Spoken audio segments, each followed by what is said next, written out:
Welcome to Liquid, how CFOs outperform. I'm your host, Tom Gavigan. Today, we're joined by special guest, James Kelly, SVP of Treasury Risk Management and Insurance at Pearson, and Declan Ware, who is Group Treasurer at EMR Group. Gentlemen, thank you so much for joining us. We're doing this today live from our Kyriba Live event in London. It's been an exciting day, a lot of topics on the main stage and the breakout. So I appreciate you gentlemen taking a few minutes of the time here to sit down and talk about current activities and backgrounds and experiences and viewpoints on the market. I guess probably to get things started, I'd love to get a little bit more of an understanding of your background, how you've evolved into your current role. So James, if you don't mind, I'll start with you. So I worked for a small firm called Moore Stephens. I got to do some quite fun things. So audited an F1 team, so I had to go and do their stock takes, which was quite good fun because you'd be there with a tire and a F1 chair and stuff like that. We had auction houses, all sorts of fun stuff. So I learned a lot through that.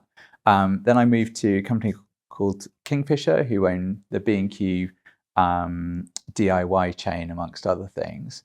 And I joined as a group accountant, got involved in some treasury projects and became the treasury accountant. And through that got a taste for treasury. Then I moved to Sky, where I had a kind of middle office type role. So I did a bit of front office and a bit of back office. And then finally I moved to Rentokil Initial, where I became deputy treasurer and then ultimately head of treasury. So that was my journey, and since then I've done 2 or 3 other treasury roles. But it's quite an ease, I think. It's like a soft landing from accounting into treasury, a nice evolution, actually, not too abrupt. Yeah, and I find that the accounting gets used more than I'd like it to, probably. You can't shake that part of your brain. Yeah. Declan, your background.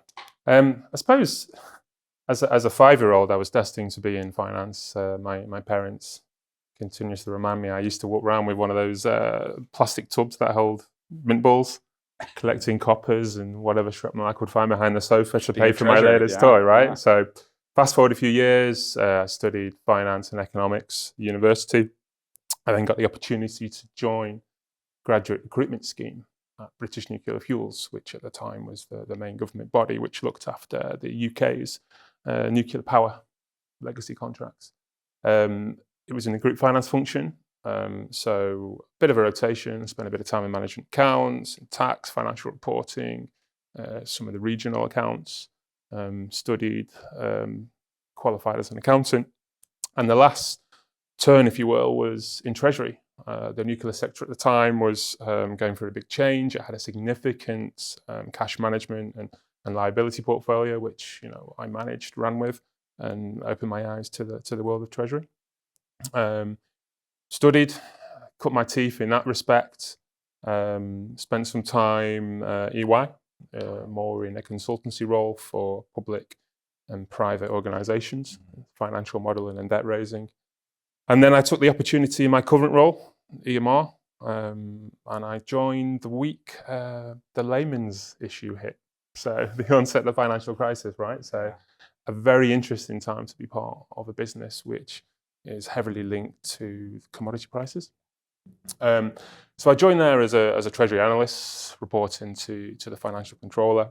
And I suppose I was quite fortunate that as that business was growing, it was going through a lot of acquisitions in Europe, in the US. And as we know, everything that you buy has a treasury consequence, be it financing or indeed integrating the operational banking. So I learned a lot in a short space of time.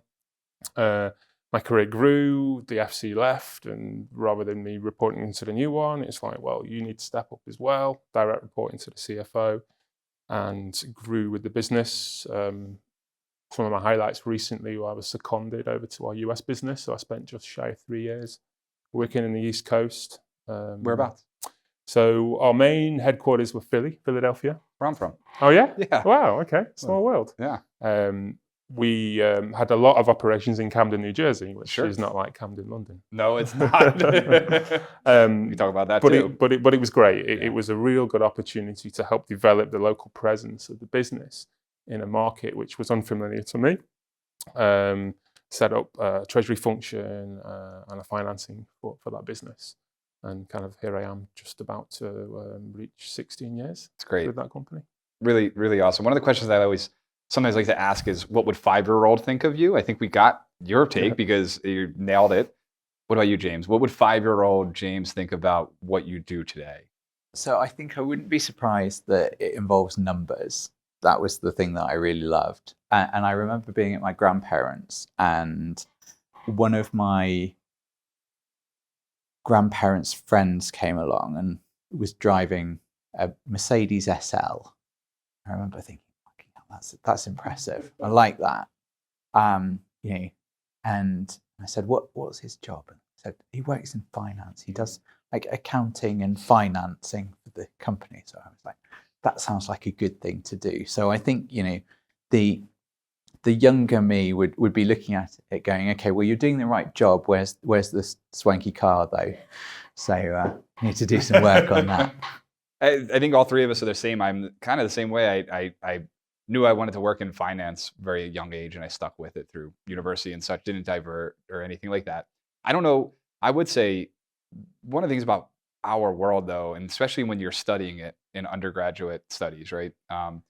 It's so streamlined in terms of like just basic financial analysis or accounting and so on. I think there's so many more jobs and opportunities within finance that aren't actually that you don't know about when you're 18, 19, 20 years old. Treasury maybe even being one of them. It lives within finance, but you just think of finance as analyzing companies, or you're going to either go into investment banking or you're going to become a financial advisor or something. It's my take. And whether it's treasury or even technology, you just didn't know about it. You kind of sometimes just stumble into these worlds that we end up holding.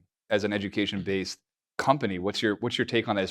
How's Pearson adapting perhaps to that world, just where there's such a growing list of unique niche jobs, even in finance? So the area that we're working hardest to grow and that we're seeing really good prospects is in enterprise sales, because of the need to continuously upskill people and continuously retrain people, because jobs are permanently being created that didn't exist 2, 3, 4 years ago, and so we've had a really good footprint in like K-12 and the school sector, and then through university we've helped people get professional qualifications, but there is a growing need for kind of continuous learning that isn't just a couple of hours here and there, but actually a whole kind of like, okay, I'm a Python programmer, I want to become like a full stack engineer or whatever it happens to be. Like how do you develop those extra skills? I want to come back to that in a bit, because we're going to talk about AI, because I think that has such an impact on that perhaps. But one of the things we actually see as a common theme in people we talk to on this podcast is about continuous learning. So, and that's like a key aspect. I would ask you, Declan, what do you do to keep up with things and stay ahead of the curve in today's market? I think you go back to basics of being agile in your learning. Things move so quickly. Sometimes you've got to de-learn, relearn, and relearn again. You need to be proactive. Don't wait for something to happen to learn about it. Anticipate the market, anticipate the field you're in. Lend on your peers, whether it's your colleague, external. In Treasury, you have access to relationship banks. You have networks, you have the ACTs or the AFPs and these other forums as well, right? The profession has a responsibility to keep up to speed. It can be hard because there's a lot of content out there, right? And it's sifting through and what's relevant to you and being able to focus on that. And it can be a little bit overwhelming at times.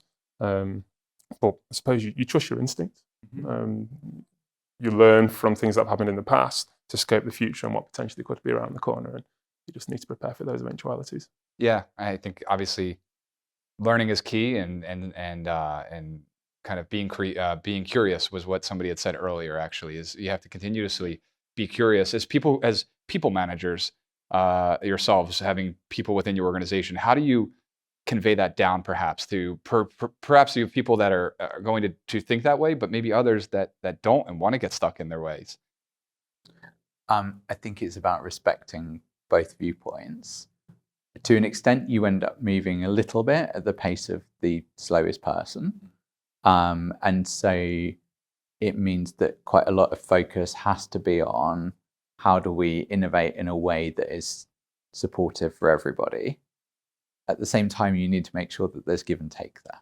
Mm-hmm. So it's one of those things that if you're trying to help everybody move along and making the case for it, you kind of need people to come with you. But what you normally find is that if you've normally got a couple of keen beans who, once they get a taste for something, come back to you and they run faster than you can.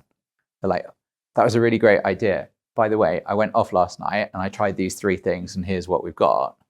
Then you find that there's a couple of people who are enthusiastic, particularly once they start to see benefits, and who become kind of cheerleaders. And in a sense, they're more powerful cheerleaders because they're the converts. They were sitting on the fence. Now they're kind of going, oh yeah, actually, I can see why this makes sense.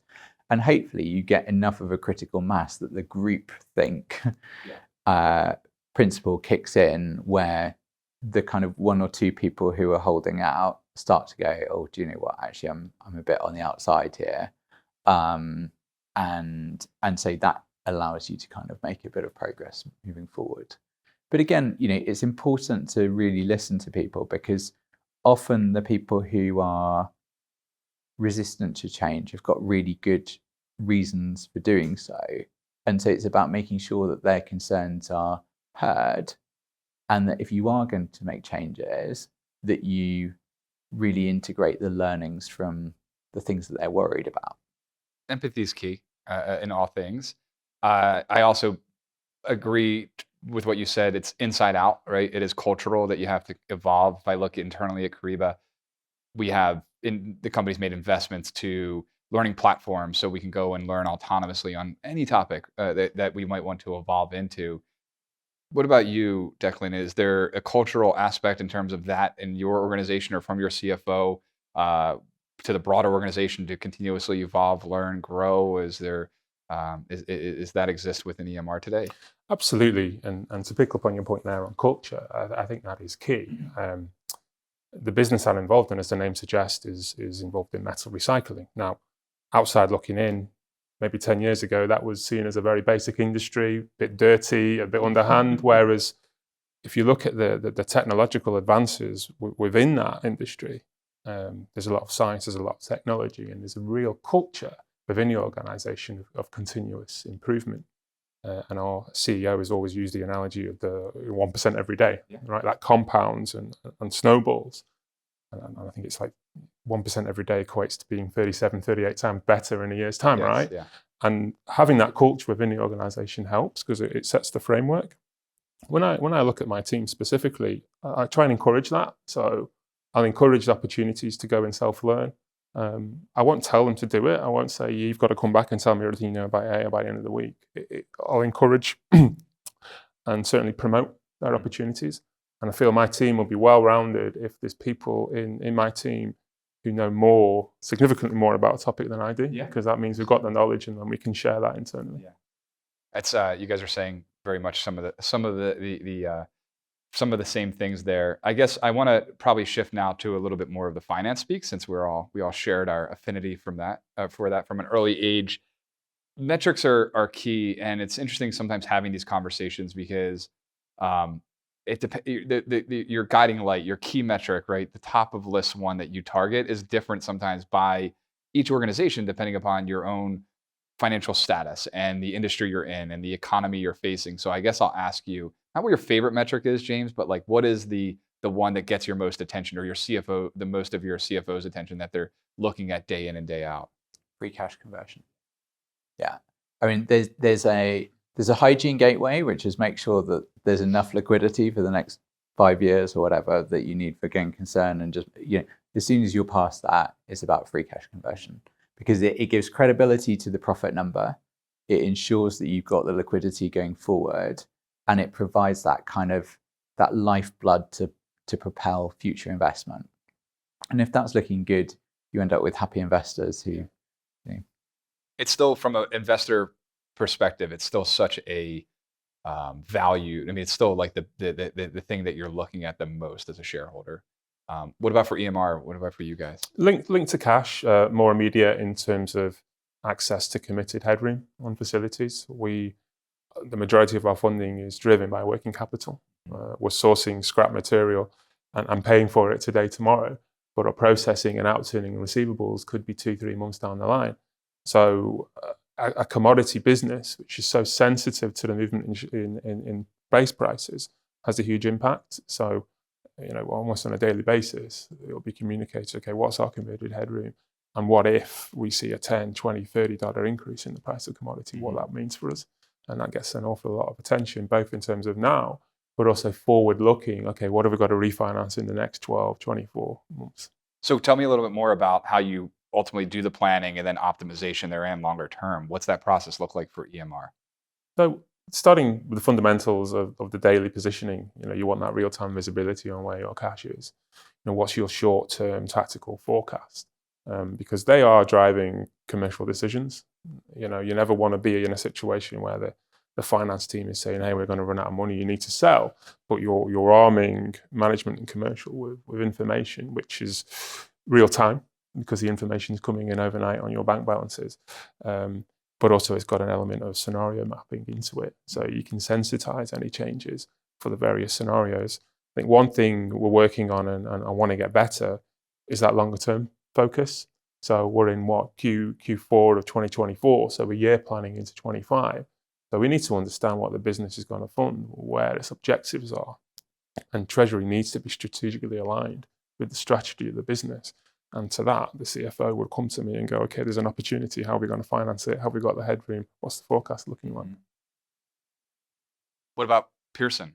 It's a completely different company, right? Different industry. How do you plan and then optimize in a long-term way? So a lot of it is relatively straightforward because effectively our costs are relatively simple. It's largely people. It's not paper and book covers anymore. Like it's not paper and book covers. Yeah. The biggest non-people suppliers are Microsoft and AWS, so it's cloud, which tells you we're getting on for 90% digital now. It's over 85% digital. So things have really moved a long way into the digital space, but it means that effectively a lot of your cost base is relatively fixed. So when things are going well, it's a great model because you add sales, it adds profit and cash flow, and it's a lovely generator. I've had the experience earlier in my career where that model went into reverse as a result. This was in a previous company, but as a result of some legislation changes, suddenly 20% of their sales disappeared almost overnight. And kind of seeing the impact on EBITDA. So we do a bit like you. We do some fairly robust scenario plans just to kind of go because again a big part of our business is government related. It's sort of 20-25%. Now it's different government, so it's unlikely that it would all go away as one. But you want to make sure that you've looked at what happens if X, Y, and Z.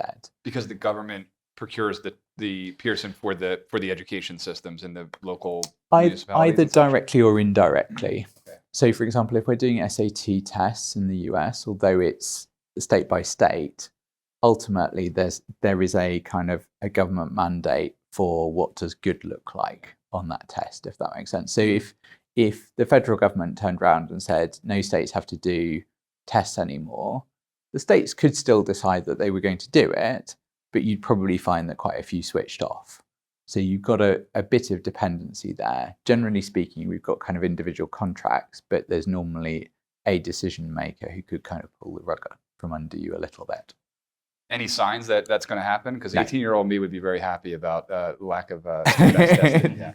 As far as I know, no. What about so again, two different models because like you're very sensitive to the commodity pricing. Pearson, obviously not so much. Any working capital programs that you have in place in terms of impacting cash conversions, whether it's delaying supplier payments, accelerating receivables, is that anything you guys are doing? Because we do see a bigger movement in that space across the spectrum today. We haven't needed to really, because as the business moves more digital, it tends to be that we get more payments up front. So actually we've got quite a nice working capital dynamic there anyway. But it's something, I've done debtors programs in previous roles that have been quite successful. Again, in that scenario where I had the downside scenario, it was a nice way of cushioning the blow a little bit on cash flow. What about at EMR? I think we've definitely become a lot more diverse in our funding and access to liquidity in recent years.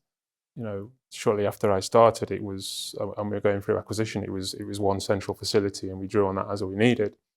If you look at where we are now, we have ABL borrowing-based type facilities which are linked to the collateral based on the price now. And as I mentioned collateral earlier, of what for EMR? The collateral so of it's essentially material? inventory which is to be processed, and accounts receivable. But we also have some levers that we can pull in the interim, because it all becomes a number of factors. It's like, okay, how would you smooth out that cycle from buying your material and paying for it now versus the AR collection in 2-3 months' time? So we overlay it with some receivables financing. We look at some supplier programs as well, all of which we can pull and react as of when the need arises. It then becomes a overall functionality of how big do you set your facility. Do you set it to 10, 20, 30% of what it is now, or do you set it at a sensible level and overlay it with some of these transactional type facilities where you can pull when you need the liquidity? Sure. One thing I think you guys both have in common, since you shared it, is the power, the impact of government and bigger entities and organizations in that way. What are you guys seeing from a macro perspective and its impact on your organizations, whether it's central bank implications or potential legal changes because of elections that might be forthcoming? Are you guys planning for that, or is that a part of your regular conversations you're having with your CFO? Yeah, it is. I mean, if you look at some specific examples in the global space, the Red Sea and the Suez Canal issue has been disruptive for our logistics. We ship a lot through that canal, and you're adding 2-3 weeks to shipments in some cases, which has a big working capital knock on. Legislation, closer to home, and the pledge to the steel industry in the UK and the creation of more green ways of making steel is going to have a huge shift in the demand profile. And what that means is we'll probably move from a big exporter to selling domestically. Now, that has considerations in a number of factors as well. You arguably reduce your currency exposure if you're selling domestically. Sure. And on your last point, politically, yes, it's this year was crazy in terms of the majority of democratic countries were going to the polls. The last US election actually coincided with quite a significant rally in commodity prices, given some of the agendas which the incumbent had.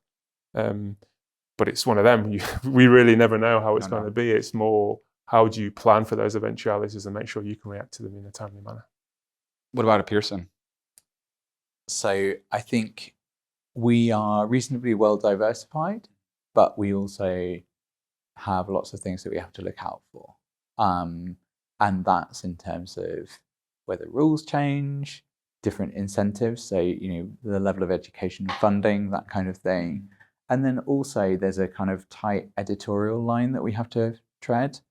It's one of those things that in one state, if you say one thing, that might be very popular, and in another state, that might not be quite so popular. And so, finding that that perfect Goldilocks position, that also, you've got multiple stakeholders who you have to try and balance. So that's got to be challenging. That is, yeah.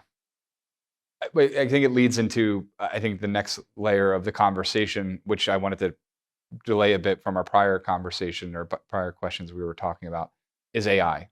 And it's a topic that we talk about a lot on this podcast. Obviously, a topic that we talked a lot about today in the Kyriba Live event. I would ask, I guess, James, from your perspective, AI, where do you see its evolution in what we do in Treasury and Finance? I think it has massive potential to help. I don't know whether it's going to we're going to end up in a situation of like fully automated treasury departments with no people. I don't think that's on the horizon anytime soon. But I think there's a lot of potential to help in the short term with everything from, you know, compliance work, back office things like data cleansing, through to some of the more advanced areas in machine learning and other pieces that I think, you know, so there's a lot of potential.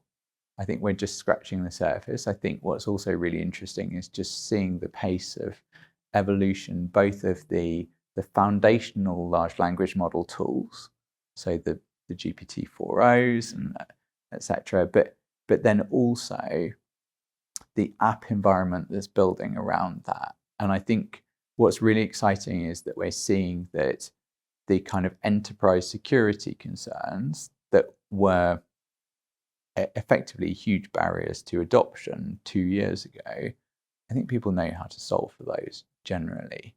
And Kyriba are a great example, you know, embedding it into your tools. So we are getting to a point where it's not the majority of companies who've got access to a large language model. But I think if we roll forward 6 to 12 months, I think that will be the case. And I think it's, you know, it will be a little bit of a case of which one are you using, because there are different levels of capabilities. But I think, you know, if you look at the direction of travel, you've got the big computing companies, the Microsofts, the Apples, the Googles, etc., are all very heavily embedding AI tools in. So the barrier to adoption is really low now. It is. So I think it's here to stay. You're with Pearson, I have to imagine as a company, you guys are looking at AI in terms of your offering. And one of the things I think that we're all seeing now, from the government level down to the corporate level, is the formation of compliance around AI, right? And the start of that, putting in place chief AI officers and such. Is that something that you see within your organization in terms of responsibly using this really powerful tool? Yeah, so our chief legal officer has that responsibility and is very clued up. But it's something that, you know, our chief exec is ex-Microsoft. He's very knowledgeable in this area, and our executive leadership team every week meet. At least a quarter of that meeting, I think, is generally covering off ideas, innovations, new practices, etc. And it's ideas sharing. It's dealing with challenges. I think the way that Pearson is thinking about things is largely in terms of how can AI help you learn? So rather than giving you the answer, how can it help you think through a problem? And that seems, you know, that's being really successful, both in terms of the kind of the student feedback, and then if you look at the academic research as well, like that's where they're seeing an uptick. I saw a really nice quote that described AI as an augmenter yesterday, that, you know, if you've got nothing, if you're just using AI on its own, then it doesn't do anything. No. But if you add, I use Amplify Accelerator, because it is. That's actually what it is. What about Jim Collins, wasn't it? He said the technology was the enabler. Everything else have to be in place in order for the entity to work. Agreed. In terms of EMR, we're certainly, as a group, looking at AI. If you look at, you know, one of the best examples I could think of in the industry as a whole is a stock take at one of our physical yards. You know, you're looking at a significant dockside location. Historically, a stock take would mean somebody going in there and spending a couple of days going in and making an assessment. You've now got a drone that can fly over, take a snapshot of the heap, and it will estimate based on, you know, what the value is, what the quantity is, based on the data that it has across multiple. And that was before somebody walking through that to do it? Yeah. Fascinating. So these are all the disruptors which really push you, and that comment disruptor historically is always seen negative. If you're disruptive in class, it's a bad thing, right? Whereas now it's challenging the norm. And I think I made the point earlier about the culture of innovation. Whilst we're probably not as far down the line as James are, we're definitely looking at it. Your point earlier in your pipeline presentation was about the important thing is the data and being able to access that data. Before you can actually think about how AI is going to help you, you need to make sure that you've got access to that data and you can bring it in a consistent way. I think it's something that we are making sure the market is aware of, because it is an investment that has to be made, because if the data isn't good, if it's not structured, then your AI is dumb, right? You're just training, and your artificial intelligence is becoming stupid as opposed to intelligent, because it's reading or learning the wrong data. Yeah. So it's why there's a big emphasis on that to scale, as we need to in AI.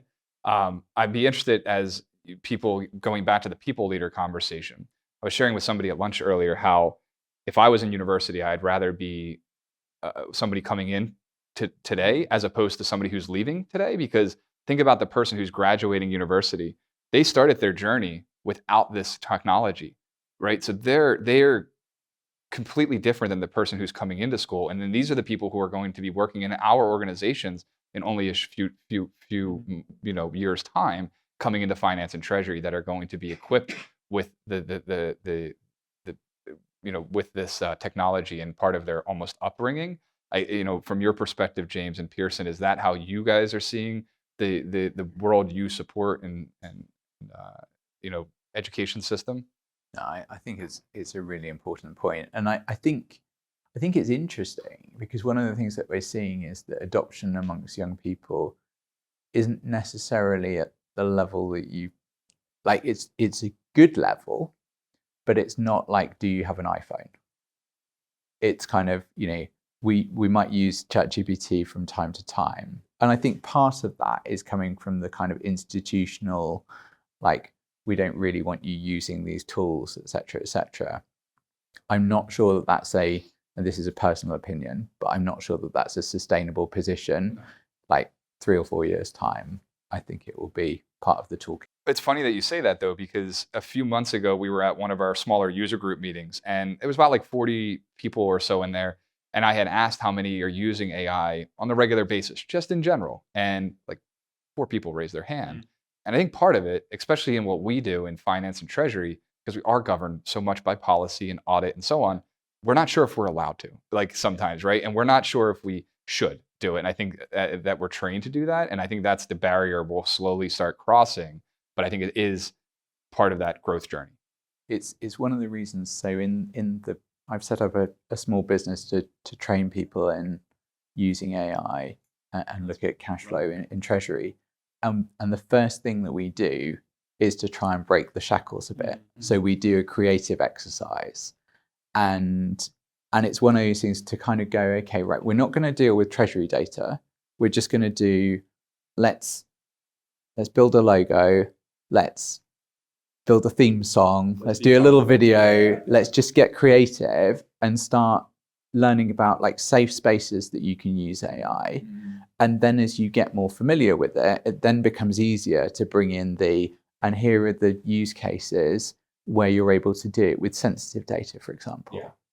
But if you start out with like, these are the narrow use cases that you're allowed to do things, then, a lot of the benefit that you get from AI is about being creative and being open and experimenting. Again, it's one of those things. There was a great quote earlier on to say that, like, actually most of the kind of big advances that we've seen in large language models have been accidental. Yeah. They started out as, captioning for TV programs and stuff like that then developed a broader application. And then someone went, oh, but hang on, I could, like, now that I've been experimenting with this, I've thought of another problem that I could solve with that, rather than being problem first, solution next. So it requires a slightly different mindset to the way that we're used to thinking. I like the way you're approaching it. I think, again, working in finance and treasury, we are so mathematical and analytical. And so much of what we do or are exposed to, we can prove mathematically. We were trained that way from schooling in finance. You were taught how to run valuation models and how to do certain calculations. I know how to bootstrap a yield curve and things like that. But as we evolve in AI, that is where we have to look at more macro level data, because oftentimes in conversations, say when we're talking about predictive cash flow modeling through AI, which we can do, the question might be like, can you show me the spreadsheet that it's like, no, this isn't an algebraic formula that can be, easily quantified in that way, like valuing an interest rate swap, for example. Part of the thing is that you're able to make a massive step change. And so if you start with your existing process and go, I'm going to automate my existing process, you're only going to go a little bit faster than you currently go. Yeah, incremental. Whereas if you think about, the models that you can build, and let's say a sales model, for example, at the moment, like a manual sales model, you'll probably have like 5 or 6 key drivers, and that's probably as much as you can do in a kind of quasi-manual approach. If you stick something that's got access to any data out there, including sentiment analysis, including any news flow or whatever, you can quite comfortably chuck 250 data points at it. Whether did your sports team win the day before and things like that, right? It can all go it can be part of those variables. Yeah. And you'd never get there if you kind of went, well, we'll start with 6 and then we'll add, because you'd never think of the 250 apart from anything else. Yeah. We could talk, I think, probably a lot about these topics, but we'll let you guys get back into the sessions here. I do appreciate you guys joining us. I would ask, I guess, as we leave here, Declan, you're not group treasurer all the time, right? Tell us a little bit more about what you do. I do get some time off. What do you do during your off time? So my family and I moved to North Wales around 12 months ago. From Philadelphia? I moved back from Philadelphia in 2018. Okay. So our head office is Warrington, which is kind of equidistant between Liverpool and Manchester. So it's a good hour 10 commute. Obviously with hybrid working, I spend some of my time at home, some in the office. So that commute's a nice time to decompress. I live 5 minutes from the sea, 10 minutes from the mountains. So I can get out, I can decompress, and 2 young children. And it's quite funny on the AI point and dismissing those preconceptions of AI is bad. I was watching a cartoon with my 4-year-old, and there was a robot, and the robot was there automating all the tasks, and then the robot went mad and started causing chaos, and her conclusion was, Daddy, robots are bad, aren't they? Oh boy. So yeah, if they're teaching 4-year-olds about how they're tempering the expectation, maybe inserting so it's some my role as a dad to kind of teach her that let's trust the robots, let's touch our artificial intelligence. That's hilarious. How about yourself, James? So besides your AI advisory. Yeah, so we set up Your Treasury at the start of the year, so that's taken quite a lot of my focus, but it's been great fun. And as a result, I'm learning about all sorts of things because my co-founder is based in Dubai and things like that. But outside of that, I really enjoy kayaking, running, heading to the gym, things like that. So I'm either like on the way to a heart attack or like going to be fairly fit.